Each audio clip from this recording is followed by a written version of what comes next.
আসসালামু আলাইকুম। হলো 12 মাসি ভিয়েতনামি আটাবিহীন পিঙ্ক কাঁঠালের ছোট চারাগুলো, এগুলো নিতে পারেন। এগুলোতে আশা করি 1 থেকে 1.5 বছরেই আপনার কাঁঠাল আসবে, কারণ সামনের সিজন তার পরবর্তী সিজনেই এগুলো কাঁঠাল আসবে। তারপরে ধীরে ধীরে এগুলো আপনার অফ সিজনেও কাঁঠাল আসবে। এই দেখেন, আমি এটা দেখে আমার বালতিতে একটা গাছ আছে, এই গাছটা অনেকদিন আগে উঠায় রাখছিলাম। এই দেখেন,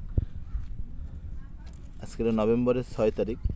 দেখেন কাঁঠাল অলরেডি আসা শুরু হয়ে গেছে। এটাই দেখেন, কিন্তু গাছটা কিন্তু বালতিতে আছে, এটা পোতা ছিল, তোলার পরে কিছুটা দূর বলে গেছে। তারপরে দেখেন এই যে কাঁঠাল আসছে। বড় গাছ হলে আপনার অক্সিজেনে কাঁঠাল আসবে। এই সাইজের গাছ চারাগুলো নিতে পারেন।